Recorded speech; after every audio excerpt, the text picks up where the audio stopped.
مجلس زانینگاه کوبانی جبونی قشکرنا روشا خوندنه یا سالین درباس بوی و یا نوجی جوینک لدار خست. جوین به بشداری ریفبر ماموسته و مجلس خوندکاران هاتل دار خستن. ده جوینه در روشا خوندنه یا سال درباس بوی برفرهی هاتنی قشکرن. هروها هفیازباری سال خوندنه یا 2024 و 2025 جی هاتنی قشکرن. هفسروک زانینگاه کوبانی شروان مسلم جروجاواتی ویرا را گهاند گودید سالانو ده فاکولته حقوق ناسیه پیمانگاه بلند آرا کاندنه و دوبشندن بینه فکرن. تشتین سرکه که درباره سال نو هات نقاش کردن یک جه مفاضله بو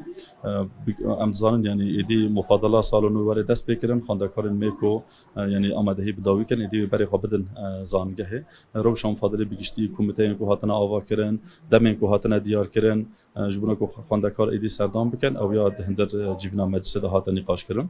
به گمان یعنی تکمیل بگشتی درباره هر چهار نوند سرکه نوند خواندن بلند نوند اکادمیک نوند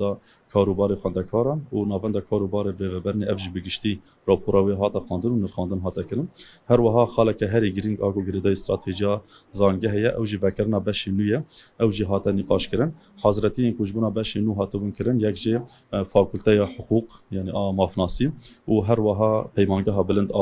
راگهاندنه و ده همان دمه دا بش باغچه زاروکان گو گریده فاکولته پرورده و پیمانگاه انگلیزی به فاکولته به 4 سال اف هر 4 بش هات نقاش کردن و جاری مجلس و هاتن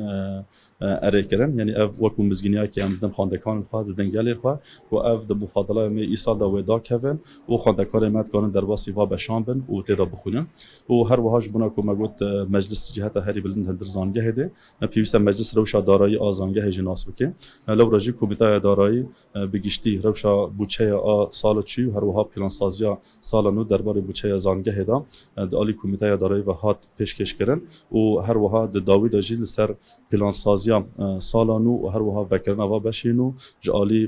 مجلس زانگه و هات نقاش کردن هات اری کرد آواگرنا کمک لیکونی نه ناونی پیشنیاری